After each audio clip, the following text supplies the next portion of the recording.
meus queridos leitores! E aí, tudo bem com vocês? Chegamos ao nosso quinto dia aí do desafio, 1 Coríntios 5. Gente, esse 1 Coríntios 5 tá polêmico, né? Tem muitas questões aqui polêmicas, gente. Assim, não sei se a palavra seria polêmica, mas talvez eu tô sem palavras, vocês estão vendo, né? Mas talvez algo que gera muita discussão, muita conversa, né? As pessoas, cada um pensa de um jeito. E enfim, mas é o que a Bíblia tá falando aqui, é o que eu vou falar pra vocês, tá bom? E ele fala sobre a imoralidade na igreja. Isso é algo muito sério, né, gente? Que não só nos dias lá de Paulo, mas nos dias de hoje também a gente tem, infelizmente, uma imoralidade muito grande na igreja. E ele já começa falando assim, ó: por toda parte que se ouve a imoralidade entre vocês. Imoralidade que não ocorre nem entre os pagãos. Ou seja, eles estão fazendo imoralidade pior do que as pessoas que estão no mundo, dentro da igreja. A ponto de um de vocês possuir a mulher de seu pai. Olha que coisa horrível aqui. Ele já denuncia o pecado, ele já fala que o apóstolo Paulo, ele fala as coisas muito na lata, né? Isso é importante a gente fazer isso, né? Porque às vezes tem gente que quer ficar passando a mão, não é assim, não, ó. Vocês estão pecando pior que o povo do mundo. Ele já falou o pecado aqui, ó. Estão dormindo com a mulher do pai de vocês. O que tá acontecendo? E vocês estão orgulhosos. Não deveriam, porém, estar cheios de tristeza. E aqui ele fala: eu não tô com vocês fisicamente, mas eu tô com vocês pelo espírito, né? Eu tô com vocês espiritualmente. O que vocês estão fazendo? E aqui ele, né, de uma forma geral, no 3, no 4 aqui, versículo, ele fala, né, pra, tipo, como se fosse fazer uma reunião, e no 5 ele fala assim, ó: entregue esse homem a Satanás. Né? Então, quando uma pessoa está na igreja, ela comete um pecado desse, né? Em outras palavras, o apóstolo Paulo, ele tá falando assim, é alguém que precisa ser tratado, alguém que precisa falar, olha, o que você tá fazendo não tá certo, né? Eu acho que o apóstolo Paulo tá até sendo mais forte que isso, porque ele fala assim no versículo 5, entregue este homem a Satanás. Olha que coisa, né? Para que o seu corpo seja destruído e o seu espírito seja salvo no dia do Senhor. Então, é algo pra gente pensar, né? E aí ele volta de novo no orgulho. Ele falou no capítulo passado, né? Nesse aqui também ele tá falando sobre o orgulho, gente. Ele tá falando assim, ó: o orgulho de vocês não é bom. Vocês não sabem que um pouco de fermento faz toda a massa ficar fermentada? Livrem-se do fermento velho, para que sejam massa nova, e sem fermento, como realmente são.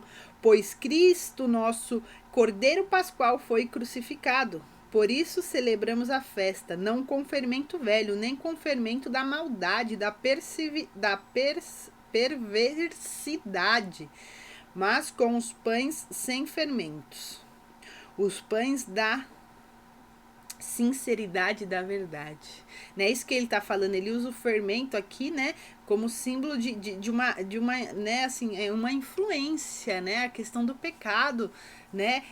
O que o fermento faz na massa, né? Ele altera ali a massa, ele cresce a massa, né? E o que ele tá falando dessa forma aqui é a questão, né, da influência, né? Se fica alguém na igreja que comete pecado e tá tudo bem, tudo maravilhoso, né? O nível desse pecado aqui, né? E tá tudo bem, as coisas vão se azedar, vai ficar tudo ruim, né? A massa toda aí vai ficar fermentada.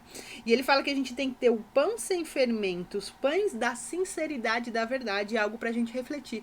Como que nós temos sido sinceros e verdadeiros com Deus, né? Com as pessoas ao nosso redor, né? É algo pra gente se pensar, como que tá sendo a nossa índole, né? Será que nós estamos assim, cumprindo a verdade, tentando não pecar, tentando ter uma vida reta diante do Senhor? É isso que ele fala aqui, isso é algo muito interessante, né? E aqui também, o que ele fala? Algo no 9, né? Já lhes disse por conta da carta que não devem se associar a pessoas imorais. E aqui que ele fala a questão das pessoas imorais, né, ó, com isso não me refiro aos imorais deste mundo.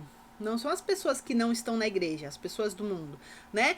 Não se associa, por exemplo, não, ele não quer que eu me associe, que eu converse, que eu fale com as pessoas do mundo, mas eu vou no mercado, eu não sei lá se o cara que tá vendendo é imoral ou não, né? Eu vou na farmácia, eu não sei, né? Eu vou pôr gasolina no meu carro, eu não sei, né? Então ele não tá falando das pessoas deste mundo, nem dos avarentos, dos ladrões, dos idólatras. Se fosse assim, vocês precisariam sair deste mundo, né? Ele está sendo bem aqui objetivo. Mas agora estou lhes escrevendo que não devem se associar com qualquer um, dizendo-se irmão. Então, as pessoas da igreja, que estão dentro da igreja, que conhecem Jesus, né? E seja, que são imorais, avarentos, idólatras, caluniador, alcoólatra, ladrão. Como tais pessoas vocês nem devem comer. Então, o que o apóstolo Paulo está nos instruindo aqui? Que as pessoas que vão na igreja, que são idólatras, que são caluniadoras, alcoólatras, ladrão, avarento, ele fala pra gente nem comer. É essa a instrução. Por isso que eu falei que esse capítulo é um pouco polêmico, né, gente? Meio, e aí? Mas é o que o apóstolo Paulo tá falando. E aí ele fala assim no 12, ó. Pois como haveria de julgar os fora da igreja? Não devem vocês julgar os que estão dentro? Deus julgará os de fora. Expulsem esse perverso do meio de vocês. Então ele está falando para expulsar esse perverso, que foi o cara que dormiu com a mãe do pai dele.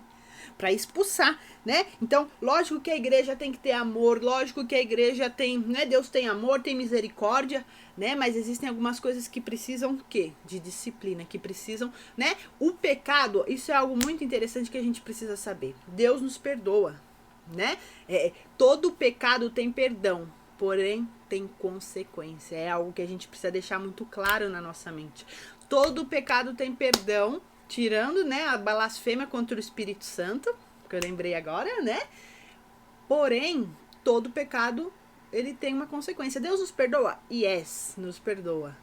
Mas a gente vai ter a consequência. Então, ele pecou, nós temos que ter misericórdia, mas se nós passarmos a mão e deixar, né? Isso que o apóstolo Paulo, ó, se eles vão ficar aí no meio de vocês, já era, game over, né? Então, esse é o capítulo, e no 6 ele continua, né? A continuação aí que a gente vai ver amanhã, mas o negócio tá pegando fogo aí, já começou os temas polêmicos, tá? Me conta aí qual que você achou mais polêmico, eu quero saber, tá bom? Um beijo no seu coração e até amanhã.